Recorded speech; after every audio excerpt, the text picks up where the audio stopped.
Hello students, previous class में हम लोग प्रीवियस लेक्चर में देखे थे कि सैलिवरी ग्लैंड्स के बारे में हम लोग स्टडी किए थे कि सैलिवरी ग्लैंड्स में क्या क्या होता है और सैलिवरी ग्लैंड्स का क्या किस डक्ट कैसा होता है, कौन सा लार्जेस्ट होता है, कौन सा स्मॉलेस्ट होता है। तो आज हम लोग देखते हैं एलिमेंट्री कैनाल ऑफ ह्यूमन। पूरा का पूरा एलिमेंट्री कैनाल का ये डायग्राम है और इसमें हम लोग ये देखेंगे कि कौन सा पार्ट कैसे कैसे कंटिन्यू होता है। जब तो सबसे पहले अगर बात करें तो जब हम फूड को इंजेस्ट करते हैं या माउथ के अंदर लेते हैं तो माउथ का ये जो ओपनिंग है ये this is called the opening.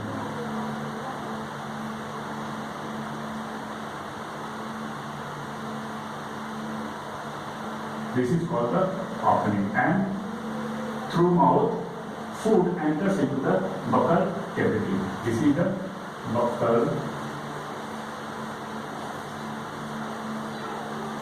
cavity.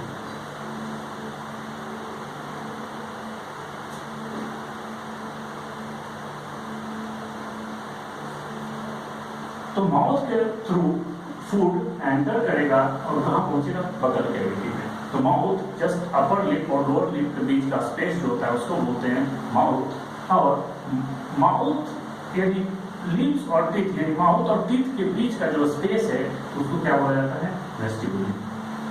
क्या बोला जाता है? वेस्टिबुली। नाउ भोजन enters into the buccal cavity. Buccal cavity में क्या होगा? भोजन सलाइवा के साथ मिक्स होगा और मिक्स होते हुए क्या कहाँ पहुंचेगा? बकल कैविटी के लास्ट एंड को क्या बोला जाता है? ओरोफैरिंक्स। ओरो मीन्स होता है माउथ, ओरो मीन्स होता है ओरल कैविटी। ओरो बकल कैविटी है, इसी को ओरल कैविटी बोलते हैं, इसी से सब बनाया गया ओरो।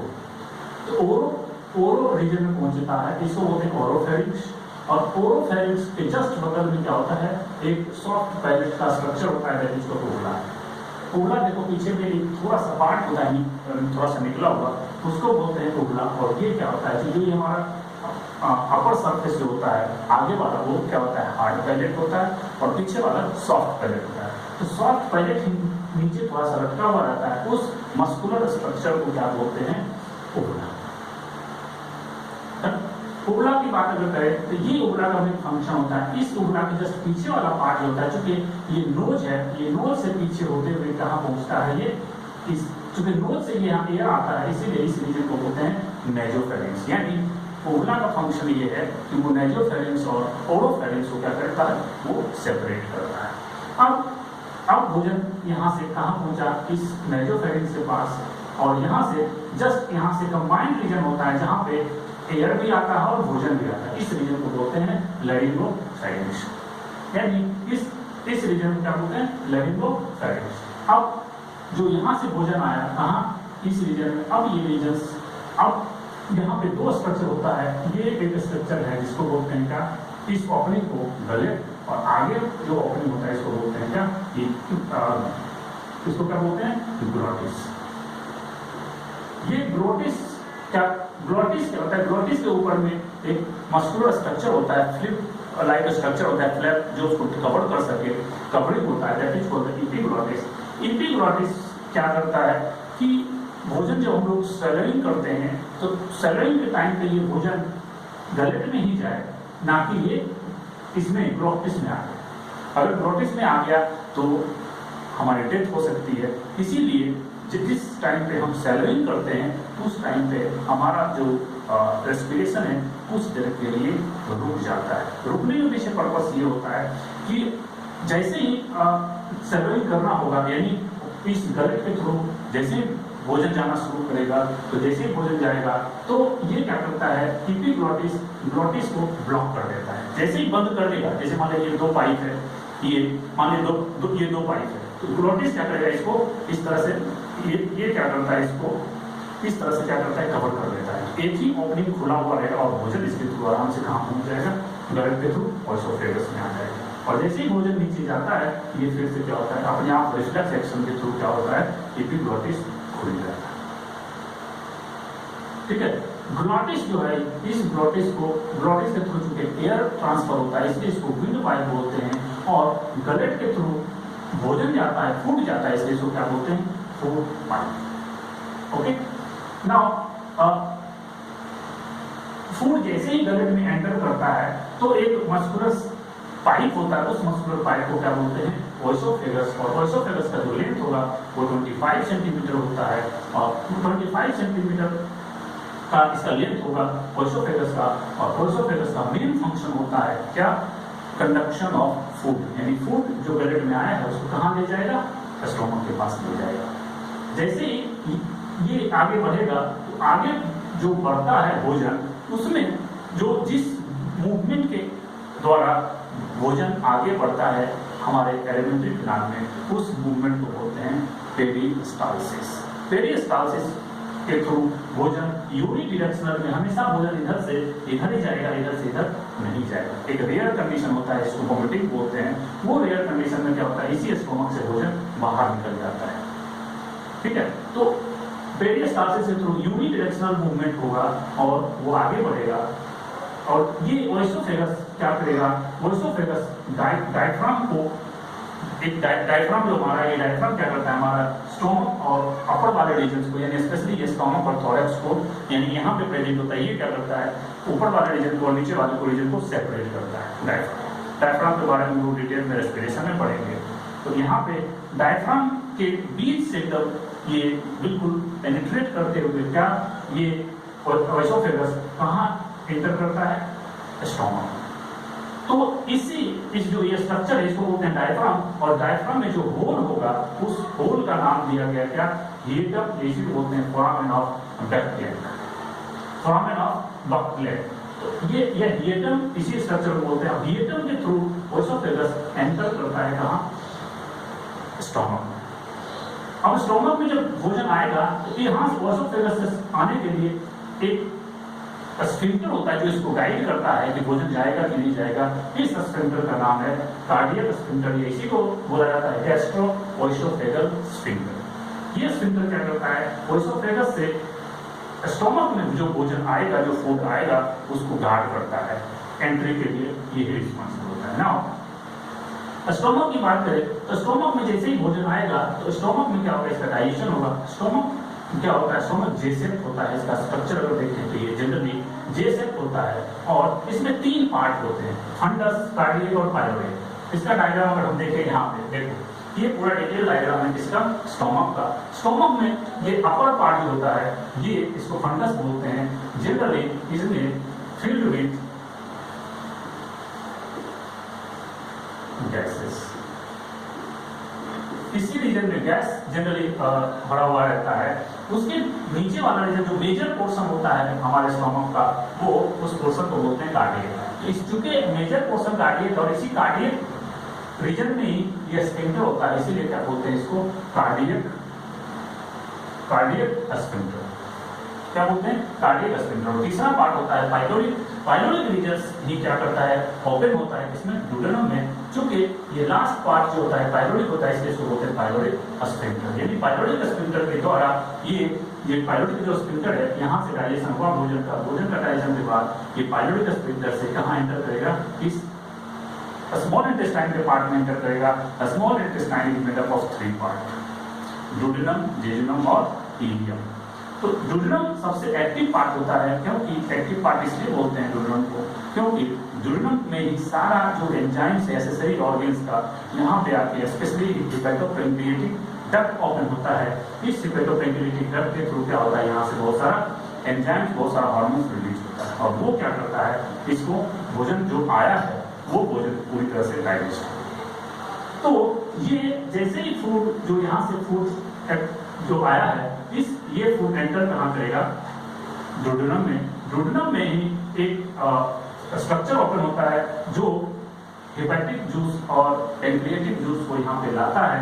This combined duct is called common pancreatic bile duct. क्योंकि इसमें पैंक्रियाटिक जूस और बाइल जूस दोनों आता है, इसलिए इसको क्या बोलते हैं, common pancreatic bile duct. Now ये यहाँ से स्वेलिंग रीजन होता है, जहाँ पे वो आके वहाँ पे स्वेलिंग रीजन होता है जिसका, इस दोनों कॉमन पैंक्रियाटिक बाइल डक्ट का, उस पूरे स्वेलिंग रीजन को बोलते हैं एम्पुला ऑफ वाइटी। और ये एम्पुला ऑफ वाइटी इसमें ओपन होता है थ्रू अ स्फिंक्टर, उस स्फिंक्टर का नाम दिया गया स्फिंक्टर ऑफ ऑर्डी। यहाँ से क्वेश्चन ये पूछा जा सकता है कि जो कॉमन बाइल डक्ट है या कॉमन पैंक्रियाटिक डक्ट है, यानी कॉमन पैंक्रियाटिक बाइल डक्ट, वो किस स्फिंक्टर के थ्रू कहाँ खुलता है? डोडेनम में। डोडेनम में किस स्फिंक्टर के थ्रू खुलता है? तो उसको हम लोग बोलेंगे स्फिंक्टर ऑफ ऑर्डी। अब इसमें जो जितना भी हार्मोन से जितना भी एंजाइम है वो आया और इस फूड को पूरी तरह से डाइजेस्ट करेगा। डाइजेस्ट करने के बाद ये जो डोडेनम है, डोडेनम का लेंथ 25 सेंटीमीटर होता है। इसका जो शेप है देखने में लगता है सी शेप। इसका जो एनसीईआरटी का है, एनसीईआरटी में क्लियर लिखा हुआ है सी शेप होता है, कहीं कहीं पे यू शेप भी लिखा हुआ है, लेकिन ये इंपॉर्टेंट, अगर सी शेप हो तो हम उसी को कंसीडर करेंगे। अब चूंकि ये रीजन चूंकि ज्यादातर एंजाइम, ज्यादातर हार्मोन यहीं पे रिलीज होता है और इसमें ब्लड का बहुत ज्यादा सप्लाई होता है, बहुत ज्यादा वास्कुलर होता है। तो उसी को अगर ब्लड सप्लाई बहुत ज्यादा हो तो उसको बोलते हैं बहुत ज्यादा वास्कुलर है, जिसकी वजह से यहाँ पे मेनली डाइजेशन सबसे ज्यादा होता है। मोस्ट ऑफ भोजन का जितना भी मोस्ट ऑफ फूड है वो यहीं पे डाइजेस्ट हो जाता है और डाइजेशन के बाद डोडेनम में भोजन कंप्लीटली डाइजेस्ट होने के बाद वो कहाँ पहुंचता है? इंटेस्टाइन के दूसरे पार्ट में पहुंचता है, that is called jejunum. Jejunum में पहुंचने के बाद क्या होगा? जो भोजन डाइजेस्ट हुआ है उस भोजन को यहाँ पे क्या होगा? एब्जॉर्ब होगा। एब्जॉर्ब चूंकि जेजुनम है 2.5 मीटर इसका लेंथ होता है, जबकि इसका बहुत छोटा पार्ट है 25 सेंटीमीटर मात्र, और इसका अप्रोक्सीमेटली 2.5 मीटर के आसपास है, 2.5 मीटर। और चूंकि ये टोटल पार्ट का 2/3 जो है वो बनाता है जिसका इंटेस्टाइन का, चूंकि ये हाईली मोबाइल होता है, मोबाइल होने की वजह से हाईली मोबाइल होता है, इसलिए यहाँ पे भोजन क्या होता है? बहुत तेजी से एब्जॉर्ब होता है। जो डाइजेस्ट भोजन हुआ है वो डाइजेस्टेड भोजन में न्यूट्रिएंट क्या होता है? वो तेजी से क्या होगा? एब्जॉर्ब होगा। उसके बाद जो तीसरा पार्ट है दैट इज इलियम। यहाँ इलियम को याद रखने वाला पॉइंट ये है, इलियम हमारे पेल्विक रीजन में होता है, लेकिन ILE और यहाँ पे जो हमारे पेल्विक रीजन में बोन होता है उस बोन को बोलते हैं ILI। तो ILIUM इलियम पेल्विक में है, I का मतलब होता है इंटेस्टाइन, यानी I मतलब इंटेस्टाइन यानी वो नहीं है, यानी I जो होगा वो पेल्विक में होगा और E जो है, E मतलब इंटेस्टाइन नहीं होता, इसका मतलब ये इंटेस्टाइन होगा, उल्टा याद रखना है। तो इलियम वर्ड दो जगह इस्तेमाल किया जाता है, पेल्विक रीजन में और एक इंटेस्टाइन, हमारा स्मॉल इंटेस्टाइन का ये पार्ट है। तो इलियम ILE, E मतलब इंटेस्टाइन नहीं होता, इसलिए ये इंटेस्टाइन होगा, उल्टा हम सोचेंगे। और ये भी 3/5 पार्ट बनाता है जो कि बहुत ही हाईली मोबाइल है, और टोटल भोजन जो बचा एब्जॉर्ब होने में जो यूजफुल न्यूट्रिएंट्स है वो सारा का सारा न्यूट्रिएंट्स इस इलियम रीजन में क्या होता है? एब्जॉर्ब हो जाता है। और ये रीजन बहुत कम वास्कुलर होता है, यहाँ ये यानी इससे ज्यादा जेजुनम और डोडेनम वास्कुलर होता है। सबसे ज्यादा वास्कुलर डोडेनम, जेजुनम, इलियम सबसे कम वास्कुलर होता है, यानी complete absorption of food in ilium.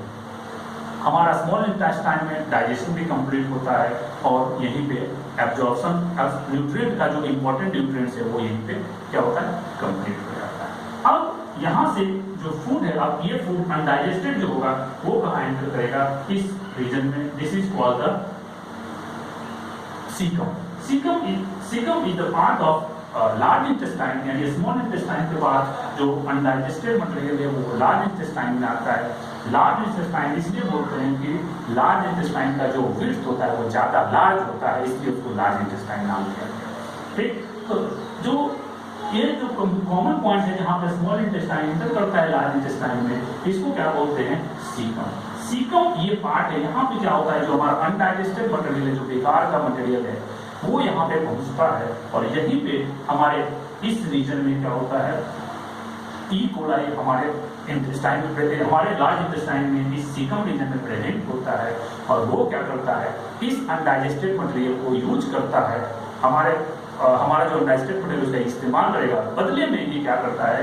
Vitamin B और विटामिन के का सिंथेसिस करता है। यानी हमने इसको कुछ नहीं दिया, ये कह सकते हैं इसको हमने क्या किया? कचरा दिया, बेकार का चीज दी, अनडाइजेस्टेड मटेरियल जिसका आपको कोई इस्तेमाल नहीं, हमने उसको ये दिया और इसने क्या किया? उसका इस्तेमाल किया और बदले में इन्होंने बहुत ही इंपॉर्टेंट एंजाइम होता है विटामिन बी और विटामिन के, ये हमें देता है। इसीलिए जनरली हम लोग विटामिन बी और विटामिन के बाहर से नहीं लेते, और जब बाहर से नहीं हम लेते, इसलिए जो आदमी ज्यादा एंटीबायोटिक खाता है तो उसके बॉडी में जनरली विटामिन बी, विटामिन के की कमी हो जाती है, क्योंकि एंटीबायोटिक जो बैक्टीरिया को किल करता है उसको एंटीबायोटिक बोलते हैं। और वो एंटीबायोटिक क्या करेगा, इस ई कोलाई को मार देता है, किल कर देता है, जिसकी वजह से हमारे बॉडी में क्या होता है, विटामिन बी और विटामिन के की सिंथेसिस नहीं होता, इसलिए एंटीबायोटिक ज्यादा नहीं खाना चाहिए है। तो अब यहाँ से विटामिन बी और विटामिन के हो गया, और इस लार्ज इंटेस्टाइन में विटामिन बी और विटामिन के का रीअब्जॉर्प्शन होता है, और जो एक्स्ट्रा वाटर आ गया है वो एक्स्ट्रा वाटर भी क्या होता है, यहाँ पे रीअब्जॉर्ब हो जाता है। अब यहाँ से अगर हम बात करें लार्ज इंटेस्टाइन का,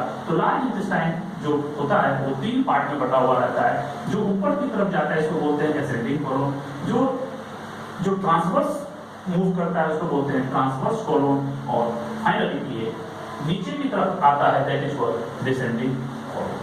डिसेंडिंग कोलोन होते हुए एक स्ट्रक्चर बनाता है, किसके साथ, रेक्टम के साथ, this is called the sigmoid, S type का स्ट्रक्चर बन रहा है। क्योंकि ये स्ट्रक्चर एस जैसा है इसीलिए इसको क्या बोलते हैं, सेगमॉइड और पेल्विक। क्योंकि ये रीजन हमारे पेल्विक रीजन के पास होता है इसीलिए इसको क्या बोलते हैं, सेगमॉइड और pelvic colon. Now undigested material जो पूरी तरह से उसमें कोई भी न्यूट्रिएंट्स नहीं है, जितना भी आयंस हुआ, जितना भी वाटर मॉलिक्यूल्स लार्ज इंटेस्टाइन में एब्जॉर्ब कर लिया जाता है, और फाइनली जो अनडाइजेस्टेड मटेरियल है वो फाइनली कहाँ आगे जमा होता है, रेक्टम में। उसी अनडाइजेस्टेड मटेरियल को अब हम कहेंगे फीसेस।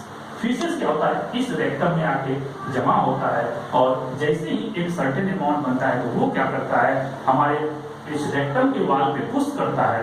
पुश होने की वजह से क्या होता है, हमारा जो स्मूथ मसल्स है, सिग्नल उसको मिलता है स्मूथ मसल्स को कॉन्ट्रैक्ट करने के लिए। तो जैसे ही हमारा रेक्टम का स्मूथ मसल्स कॉन्ट्रैक्ट करेगा, वो क्या होगा, जो इसमें फीसेस जमा है वो फीसेस क्या होगा, वो बाहर निकल जाएगा through the anus. Anus is the opening through which faeces comes outside the body. तो ये हमारा कंप्लीट डाइजेस्टिव सिस्टम का डायग्राम है, और इसका डिटेल यही है। कैनाल देखा, एलिमेंट्री कैनाल ऑफ ह्यूमन, क्या क्या पार्ट था उसका हम लोग डिस्कस किए थे।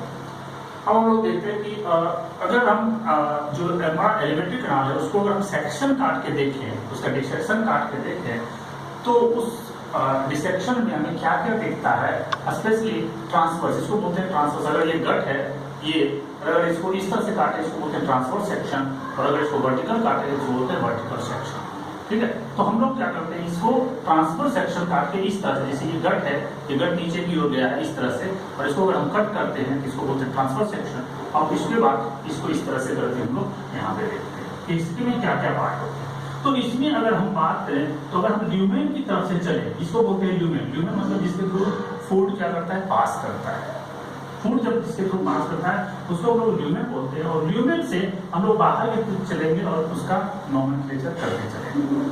तो अगर इससे बाहर की बात करें, तो ये जो ल्यूमेन है, ल्यूमेन से जस्ट ये तो कोई जो लेयर है, ये इस लेयर को बोलते हैं क्या, म्यूकोसा। म्यूकोसा जस्ट क्या होता है, ल्यूमेन के बगल का साइड होता है, और ये म्यूकोसा में ही ये बहुत सारे जो फिंगर लाइक स्ट्रक्चर होता है, this is called villi. Villi VILLI, villi जो होता है वो क्या करता है, इस इंटेस्टाइन, हमारा जो स्पेशली इंटेस्टाइन है, इंटेस्टाइन का जो एरिया है वो ज्यादा एरिया बढ़ा देता है, और उस एरिया की वजह से क्या होता है, एब्जॉर्प्शन का रेट जो है वो बहुत फास्ट हो जाता है।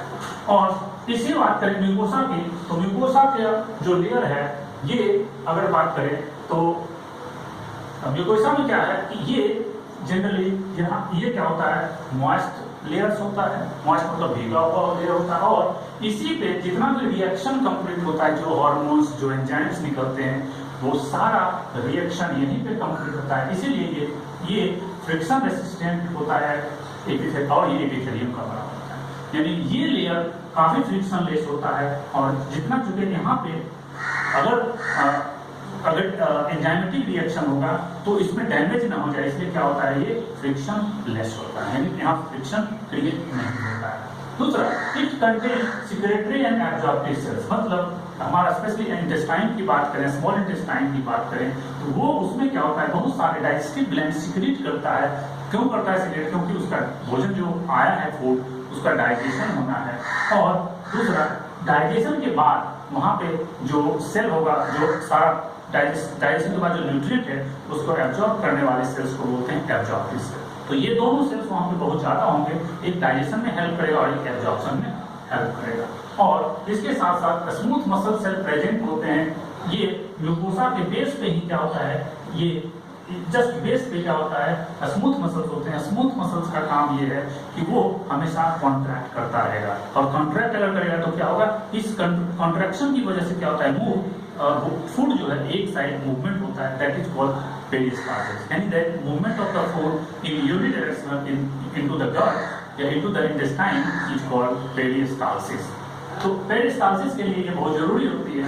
और इसी में देखो ये छोटे छोटे जो स्ट्रक्चर है, दिस इज कॉल्ड माइक्रोविलाई। ये एक्चुअली ये जो स्ट्रक्चर है ये विलाई है ये, और इसी विलाई में बहुत सारा क्या होता है, माइक्रोविलाई। तो ये स्ट्रक्चर नीचे वाला अगर हम देखें स्पेशली विलाई का, तो देखें ये विलाई क्या है, ये बहुत सारा ये फोल्डिंग होता है, इसी तरह का बहुत सारा फोल्डिंग है। जो फोल्डिंग है इसका डायग्राम अगर हम देखें तो ये जो फोल्डिंग है दिस इज कॉल्ड विलाई, और इसी में बहुत सारा कैपिलरी का छोटा छोटा ये ब्लड वेसल्स, बहुत जब सबसे फाइन स्ट्रक्चर ब्लड वेसल्स का जो होता है वो क्या होता है, कैपिलरी होता है। बहुत सारे कैपिलरी जब मिलते हैं तब क्या बनता है, वो आर्टरी बनता है। आर्टरी के बाद वो मेन एक सबसे थिक आर्टरी बनता है जो हमारे हार्ट से निकलता है। तो सबसे स्मॉलेस्ट कैपिलरी होता है, ये सबसे पतला ब्लड वेसल्स होता है, और ये कैपिलरी क्या होता है, चारों तरफ इस विलाई के चारों तरफ क्या होता है, प्रेजेंट रहता है। क्यों? क्योंकि ये जो विलाई है जैसे ही भोजन को एब्जॉर्ब करेगा, जो न्यूट्रिएंट्स है वो जैसे ही एब्जॉर्ब होगा, एब्जॉर्ब करके क्या करेगा, वो वहीं पे जो कैपिलरी है उस कैपिलरी में डाल देगा। तो वो कैपिलरी बहुत पतला है और तुरंत डिफ्यूजन के थ्रू भोजन उसमें क्या होगा, एब्जॉर्ब कर लिया जाएगा। अब भोजन आ गया ब्लड में, अब ब्लड से क्या होगा, पूरे बॉडी में भोजन यानी फूड जो न्यूट्रिएंट्स है वो न्यूट्रिएंट्स हमारे पूरी बॉडी में क्या होगा, ट्रांसफर हो जाएगा। इसी के बगल में तो स्पेशली लैक्टियल्स प्रेजेंट होते हैं। एक्चुअली ये लैक्टियल्स जो होता है, ये लैक्टियल्स क्या होता है, लिम्फ वेसल्स होता है। हमारा जितना भी भोजन है, जितना भी फूड का न्यूट्रिएंट्स है, जैसे कार्बोहाइड्रेट, फैट्स, लिपिड्स, अगर ये एब्जॉर्ब हुआ तो ब्लड में सिर्फ लिपिड को छोड़ के सारा ब्लड में डाल दिया जाएगा, क्योंकि लिपिड डायरेक्ट ब्लड में एब्जॉर्ब नहीं हो पाता है। तो उसको वो कहाँ पहले डाला जाता है, लिम्फ वेसल्स में, और वो लिम्फ वेसल्स जिसको लैक्टियल्स बोलते हैं, यही लैक्टियल्स उसके चारों तरफ क्या करता है, उसको कन्वर्ट करके मान लो उसके चारों तरफ वो लिपट जाता है, उसके चारों तरफ कवर कर देता है, और उसको क्या करता है, लिम्फ वेसल के थ्रू वो ट्रांसफर होता है, ना कि वो ब्लड के थ्रू। इसलिए ये बहुत इंपॉर्टेंट क्वेश्चन बनता है कि फैट जो ट्रांसफर होता है बॉडी में one part two another part किसके थ्रू होता है, तो वो कैपिलरी के थ्रू ना होकर वो लैक्टियल्स के थ्रू होता है। अब यही कैपिलरी जब मिलते हैं तो क्या बनते हैं, आर्टरी, और आर्टरी जो होता है जनरली अब ये जो है सरफेस में होगा, और यहीं पे वेन का भी कनेक्शन होता है। यहाँ से जो इम्प्योर ब्लड है वो इम्प्योर ब्लड वेन के थ्रू कहाँ पहुंचेगा, यानी उस वेन में न्यूट्रिएंट्स होगा, और वो न्यूट्रिएंट्स कहाँ पहुंचेगा, हार्ट में, और हार्ट से फिर वो न्यूट्रिएंट्स ट्रांसफर होगा पूरे बॉडी में। इसी में ये स्पेशलाइज्ड स्ट्रक्चर होता है, गड्ढा होता है। देखो ये सेल मिल के दो विलाई के बीच में एक कवर स्ट्रक्चर होता है, दिस इज कॉल्ड क्रिप्स, या इसी को बोलते हैं क्रिप्स ऑफ लीवरकन। क्रिप्स ऑफ लीवरकन इसको इसलिए बोलते हैं क्योंकि ये क्रिप्स का मतलब होता है गड्ढा। तो गड्ढा में यही ये क्रिप्स ऑफ लीवरकन क्या करता है, बहुत सारा सेक्रेटरी सेल्स इसमें प्रेजेंट होते हैं, और बहुत सारा एंजाइम्स, बहुत सारा हार्मोन सेक्रेट करता है जो हमारे डाइजेशन में हेल्प करता है, स्पेशली स्मॉल इंटेस्टाइन वहां पे प्रेजेंट होता है। तो ये जो नीचे वाला है ये विलाई का सेक्शन है, और ये हमारे गट का सेक्शन है। तो इसमें मिली 4 लेयर्स है, म्यूकोसा, सबम्यूकोसा, मस्कुलस एक्सटर्ना और सेरोसा। तो हम लोग एक एक करके डिस्कस करते हैं। म्यूकोसा की बात अगर करें तो म्यूकोसा में बहुत सारा विलाई था, और ये विलाई का जो है ये बहुत सारा फिंगर लाइक प्रोजेक्शन होता है, अंगुली के जैसा, इस तरह से बहुत सारा प्रोजेक्शन चारों तरफ घिरा हुआ रहता है, इसी को बोलते हैं विलाई। यानी these are microscopic folds and finger like projection. Direct यहीं से क्वेश्चन पूछा गया है, इसी पॉइंट से डायरेक्ट क्वेश्चन पूछा गया है, और it is supplied with network of blood capillary. इसी में क्या होता है, बहुत सारा कैपिलरीज, क्योंकि एब्जॉर्ब भोजन होगा तो कैपिलरीज होगा, तो क्या होगा, वहां पे सारा फूड मटेरियल्स या न्यूट्रिएंट्स वो एब्जॉर्ब कर लिया जाएगा, और जो फैट होगा वो फैट लिम्फ नोड्स में जाके, यानी ये सेंट्रल लैक्टियल्स इसको बोलते हैं, ये सेंट्रल लैक्टियल्स प्रेजेंट होता है, और फैट लैक्टियल्स के थ्रू क्या होगा, पूरे बॉडी पार्ट में डिस्ट्रीब्यूट हो जाएगा। तो सेंट्रल लैक्टियल्स जो होते हैं ये एक तरह का लिम्फ नोड्स होता है, और हमारे पूरे बॉडी में सबसे लार्जेस्ट लिम्फ नोड्स जो होता है वो सेंट्रल लैक्टियल सी होता है। ये बहुत इंपॉर्टेंट क्वेश्चन है नीट पॉइंट ऑफ व्यू से। अब बात करते हैं ये माइक्रोविलाई जो होता है, इस माइक्रोविलाई के सरफेस पे बहुत सारा छोटा छोटा स्ट्रक्चर होता है दैट इज कॉल्ड माइक्रोविलाई, या माइक्रोविलाई को बोलते हैं ब्रश बॉर्डर्स। यानी ब्रश बॉर्डर्स, एक तो ये बहुत काफी प्रोजेक्शन है, ये इस तरह से बहुत, इसी के सरफेस पे जो विलाई है और छोटा छोटा बहुत सारा सरफेस होता है, जिसको क्या बोलते हैं हम लोग, इसी ये मान लीजिए ये इसी में ये और जो ज्यादा फोल्डिंग होगा, इस तरह से और ज्यादा फोल्डिंग होता है, और इस तरह से इस पे हेयर लगे रहते हैं।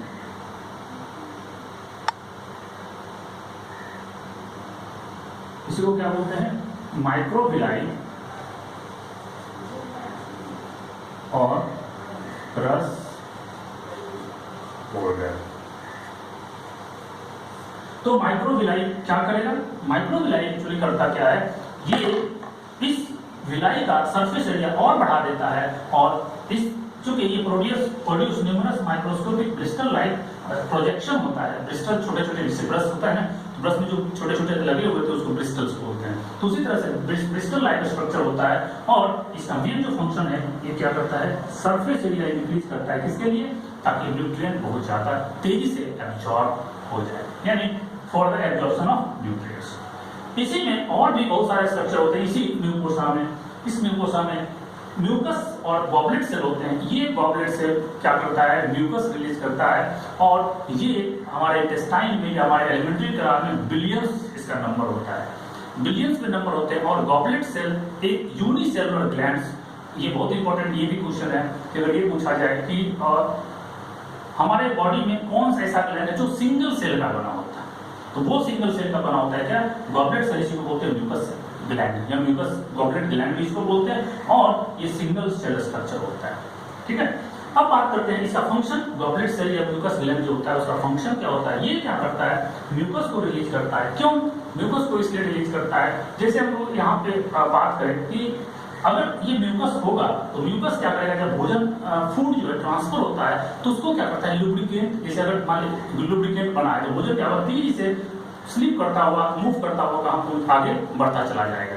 तो ये लुब्रिकेशन का काम करता है। प्लस जो एंजाइम या जो हार्मोन्स वहां पे रिलीज होते हैं, तो वो हार्मोन्स क्या करे, इस इंटेस्टाइन के लिए हमारा जो गट है उस गट का डाइजेशन ना कर दे, उस डाइजेशन से बचाने के लिए क्या करता है, ये म्यूकस ग्लैंड हेल्प करता है, ताकि उसका डाइजेशन ना हो, यानी उसका एक्सपोरिएशन ना हो, क्षय ना हो। तो उससे बचाने के लिए क्या करता है, ये म्यूकस ग्लैंड म्यूकस सीक्रेट करता है, और ये क्या करता है, डाइजेशन से हमारे इंटेस्टाइन को बचाता है। क्योंकि बहुत सारे, जैसे हम लोग मीट खाते हैं, तो मीट जब खाते हैं या कोई भी फ्लैश खाता है तो उसके बॉडी में क्या होता है, बहुत सारे हार्मोन्स रिलीज होते हैं। अब वो हार्मोन्स क्या करता है, उस मीट को, क्योंकि हमारा इंटेस्टाइन भी प्रोटीन का बना हुआ है, तो हमारा इंटेस्टाइन भी पच जाना चाहिए, लेकिन हमारा इंटेस्टाइन नहीं पचता है। इसलिए नहीं पचता है क्योंकि वहां पे एक गॉबलेट सेल होता है जो म्यूकस सीक्रेट करता है, और वो म्यूकस क्या करता है, उस जो हार्मोन रिलीज हुआ है उस हार्मोन से हमारे इंटेस्टाइन को प्रोटेक्ट करता है। तो इसका मेन नाम ये हो गया। इसी में बहुत सारे गड्ढे लाइक स्ट्रक्चर होते हैं, ये क्रिप्ट, इसी को बोलते हैं क्रिप्ट। क्रिप्ट मतलब गड्ढा होता है, तो इसी को बोलते हैं क्रिप्ट ऑफ लिबर्टन। इसका ये क्या है, actually this is the invagination of GIT. Actually हमारा जो ये म्यूकोसा है, गैस्ट्रो इंटेस्टाइनल ट्रैक्ट, ये गैस्ट्रो इंटेस्टाइनल ट्रैक्ट क्या होता है, इसमें घुसा हुआ रहता है, किसमें, म्यूकोसा लेयर में। इसी म्यूकोसा लेयर में ये जो ये है स्ट्रक्चर, ये मान ये देखो, ये म्यूकोसा है, म्यूकोसा का जो ये लेयर है, ये वाला, ये कहाँ घुसा रहता है, सब म्यूकोसा में। तो सब म्यूकोसा में घुसा हुआ रहता है, इसी को क्या बोलते हैं, क्रिप्ट ऑफ लिबर्टन। और ये स्पेशलाइज्ड सिक्रेटरी सेल्स होते हैं जो वहां पे बहुत सारा सिक्रेशन करता है, बहुत सारा हार्मोन्स रिलीज करता है, जो डाइजेशन में हेल्प करता है। म्यूकोसा में देखिए, म्यूकोसा लेयर्स होते हैं। म्यूकोसा में एक जो स्ट्रक्चर होता है इसको रूगे, ये रूगे इसी म्यूकोसा लेयर में होता है, प्रेजेंट होता है। ये क्या एक्चुअली होता है, it is the irregular folds of mucosa. Irregular folding जो ये है इस तरह से, दिस इज कॉल्ड क्या, रूगे। तो ये म्यूकोसा का पूरा डिस्क्रिप्शन हो गया। अब इसके बाद जो सेकेंड लेयर्स आता है, म्यूकोसा यानी गट से बाहर की ओर चलेंगे तो दूसरा लेयर्स होता है सब म्यूकोसा। सब म्यूकोसा ये जस्ट म्यूकोसा के बाहर प्रेजेंट होता है, अगर अंदर से चले तो जस्ट बाहर प्रेजेंट होता है, तो सब म्यूकोसा। और इस ये बहुत ही सॉफ्ट कनेक्टिव टिश्यू लेयर का बना होता है और इसमें बहुत सारे ब्लड वेसल्स, लिम्फ वेसल्स और नर्व सप्लाई होते हैं। तो जो सब म्यूकोसा में नर्व सप्लाई होता है, इसी नर्व नेट को ये कलेक्शन ऑफ नर्व है उसको नर्व नेट बोलते हैं और इसी नर्व नेट को क्या बोला जाता है, प्लेक्सस ऑफ मेजिनस। ये प्लेक्सस ऑफ मेजिनस क्या करता है, सब म्यूकोसा का जो ब्लड प्रेशर से या जो भी सप्लाई है उसको क्या करता है, ये प्लेक्सस ऑफ मेजिनस क्या करता है, कंट्रोल करता है। तीसरा लेयर्स की बात करें, मस्कुलरिस एक्सटर्ना। ये मस्कुलरिस एक्सटर्ना क्या होता है, ये जस्ट सब म्यूकोसा के बाहर होता है, ये 2 लेयर का बना होता है। जो इनर होता है वो सर्कुलर होता है, जो आउटर होता है वो आउटर लॉन्गिट्यूडिनल होगा, यानी इनर लेयर जो होगा वो सर्कुलर होता है और जो आउटर होता है वो लॉन्गिट्यूडिनल होता है, इस तरह से। तो जब मसल ये दोनों जो लेयर्स होते हैं, इस दोनों लेयर्स को मिला के बोलते हैं मस्कुलरिस एक्सटर्ना, मस्कुलरिस एक्सटर्ना। तो मस्कुलरिस एक्सटर्ना में ये मेन लेयर है जो सबसे थिकेस्ट लेयर होता है। मस्कुलरिस एक्सटर्ना पूरे जो ह्यूमन गट होता है उसका सबसे थिक पार्ट होता है और इस थिक पार्ट में इसका जो फंक्शन होता है, जब फूड पास होता है हमारे गट के थ्रू, तो वो क्या करता है, जो सर्कुलर मसल्स है जब ये कॉन्ट्रैक्ट करता है तो लॉन्गिट्यूडिनल मसल्स क्या होता है, रिलैक्स हो जाता है। तो रिलैक्स होने की वजह से क्या होगा, भोजन आगे की तरफ जाएगा। जैसे ही लॉन्गिट्यूडिनल मसल्स ये कॉन्ट्रैक्ट किया और ये रिलैक्स किया तो भोजन क्या हुआ, आगे की ओर बढ़ गया। और जैसे ही आगे की ओर बढ़ा, मान लीजिए ये लॉन्गिट्यूडिनल मसल्स है तो ये कॉन्ट्रैक्ट किया, भोजन आगे की ओर बढ़ा। अब जैसे ही ये रिलैक्स करेगा तो ये क्या करेगा, कॉन्ट्रैक्ट कर जाएगा। तो लॉन्गिट्यूडिनल मसल्स, ये मान लीजिए सर्कुलर है, ये लॉन्गिट्यूडिनल मान लीजिए, तो ये अगर कॉन्ट्रैक्ट किया इस तरह से, ये कॉन्ट्रैक्ट किया तो ये क्या किया, रिलैक्स किया, भोजन आगे की तरफ चला जाएगा। और जब ये कॉन्ट्रैक्ट करेगा तो ये आगे वाला जो है ये क्या होगा, सर्कुलर मसल रिलैक्स करेगा और यहाँ से भोजन आगे। इसीलिए भोजन रिवर्स नहीं हो पाता है क्योंकि ये मसल्स क्या करता है, भोजन को, फूड को अपोजिट डायरेक्शन में जाने नहीं देता। तो मेनली थिकेस्ट पार्ट जो हमारे गट का होता है वो मस्कुलरिस एक्सटर्ना होता है। तो मस्कुलरिस एक्सटर्ना क्या है, ये मेनली चूंकि ये आउटर और इनर लेयर का बना होगा और ये मेनली पेरिस्टाल्सिस, इसी को बोलते हैं, मोबिलिटी ऑफ गट के लिए रिस्पॉन्सिबल होता है। और ये जो दोनों लेयर्स हैं, जनरली अंदर वाला जो लेयर होता है ये सर्कुलर होता है, बाहर का क्या होता है, लॉन्गिट्यूडिनल होता है। और ये दोनों लेयर के बीच में यहाँ पे ये आउटर लॉन्गिट्यूडिनल और इनर सर्कुलर के बीच में बहुत सारे नेटवर्क, नर्व नेटवर्क होते हैं। यहाँ भी जैसे यहाँ पे नर्व नेटवर्क था, इसको बोलते हैं प्लेक्सस ऑफ मेजिनस, और यहाँ पे जो नर्व नेटवर्क होगा उसको बोलते हैं प्लेक्सस ऑफ ऑर्बिट। ये ऑर्बिट में, ये प्लेक्सस ऑफ ऑर्बिट, ये बहुत ही इंपॉर्टेंट है, यहाँ से क्वेश्चन आने की पॉसिबिलिटी बहुत ज्यादा है। क्यों?